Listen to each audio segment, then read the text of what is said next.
मालवणी स्वादमध्ये पुन्हा तुमचं एकदा स्वागत. आज आपण बघणार आहोत घेवड्याची भाजी. त्यासाठी लागणारे साहित्य आहे. इथे मी घेवडी स्वच्छ धुतली आणि बारीक कापून घेतले. हे त्याच्यातले दाणे आहेत. इथे मी एक टॅमॅटो घेतला आहे. इथे एक कांदा घेतला आहे मोठा बारीक चिरलेला, आणि इथे ओल्या नारळाचं खोबरं किसून घेतलं आहे. आज आपण भाजी आहे ती डायरेक्ट कुकरमध्येच करायची आहे. चला तर मग बघूया घेवड्याची भाजी. आता आपण गॅस पेटवू, कुकर ठेवूया. छोट्या कुकरमध्ये भाजी लवकर होते, घाई गडबडीमध्ये बरं पडतं ते कुकरमध्ये डायरेक्ट भाजी करायला. आता कुकरमध्ये तेल टाकू.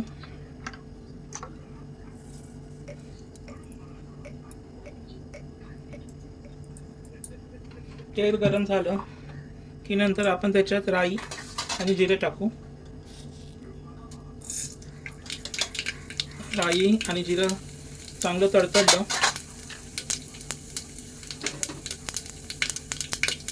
की त्यामध्ये बारीक चिरलेला कांदा,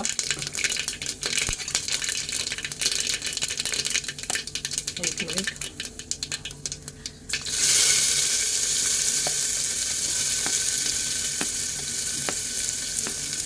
हा बारीक चिरलेला कांदा चांगला परतून घ्यायचा.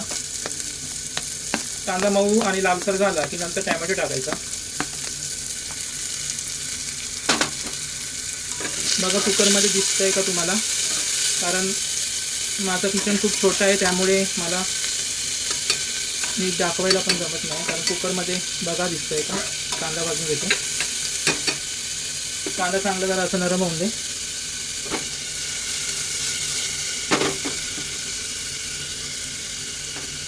घेवड्याची भाजी मस्त लागते एकदम खायला. दोन प्रकारे करतात, मसाल्याची आणि मिरचीची पण करतात.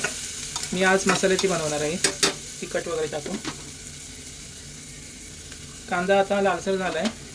आता आपण त्यात टॅमॅटो टाकूया.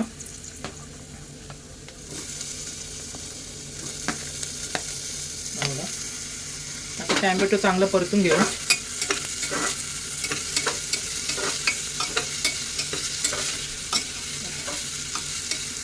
टॅमॅटो चांगला मऊ होऊन दे. तेलात चांगला परतून घेतला. तर आपण त्यामध्ये मसाले टाकू. हा घरगुती लाल तिखट मालवणी मसाला आहे. ही हळद आहे. थोडा आणि मसाला टाकतो. तुम्हाला हवा तेवढा तिखट वगैरे ठेवा. किचन किंग मसाला आहे, थोडा टाकायचा. मसाले झाले काही टाकून की परत ते सगळं ढवळून घ्यायचं. गॅस बारीकच ठेवायचा, नाही तर मसाले जळू शकतात. हे बघा, तुम्हाला जरी कुकरमध्ये नीट नाही दिसली आतमध्ये, फक्त तुम्ही साहित्य काय काय आहे ते लक्ष ठेवा. आणि साहित्य काय तुम्हाला पण नॉर्मली माहितीच असणार.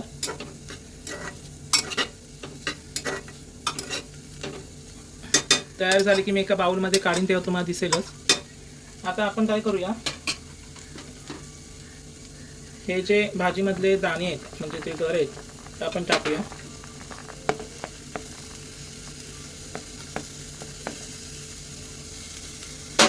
परत एकदा ढवळून घेऊ.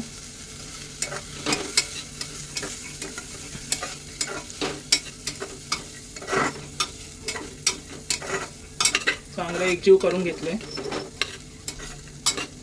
हे बघा, ह्याची पण नुसती भाजी होते. ह्याच्यात वाटप टाकलं काय ह्याची पण नुसती भाजी झाली.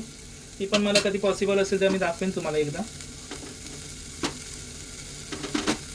उसळच आहे. आता आपण काय करूया, घेवडी टाकू बारीक कापलेली.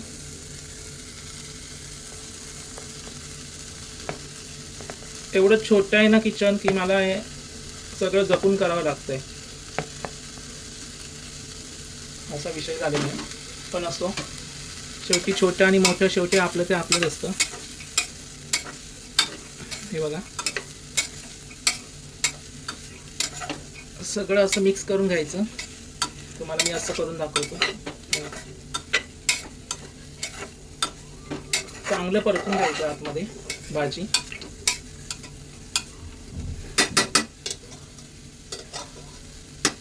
भाजी झाली परतून की आपण त्यामध्ये मीठ टाकू चवीनुसार.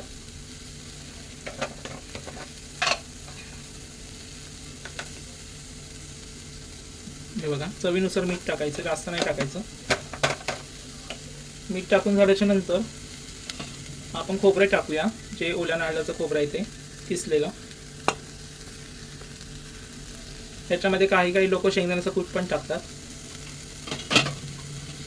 आता परत हे सगळं मिश्रण एकत्र करून घेऊ. चांगलं एकत्र करायचं.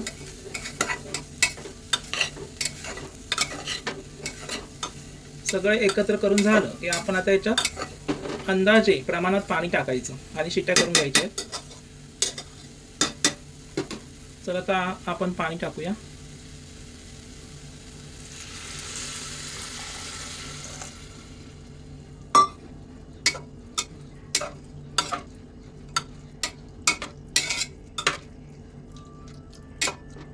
याच्यात तुम्ही बटाटा पण टाकू शकता, पण भाजी माझ्याकडे जास्त असल्यामुळे मी काही बटाटे ॲड नाही केली.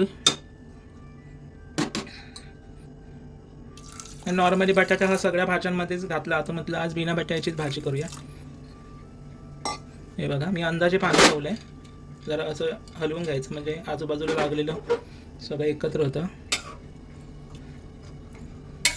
याला 2-4 शिट्ट्या काढून घ्यायच्या म्हणजे चांगली अशी भाजी मुरते त्याच्यामध्ये.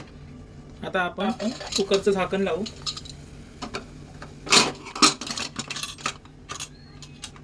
हे बघा, आता त्याला शिट्ट्या व्हायला ठेवू. 4 शिट्ट्या करायच्या, मग भाजी चांगली होते व्यवस्थित. तर आता शिट्ट्या होईपर्यंत आपण थोडा ब्रेक देऊ.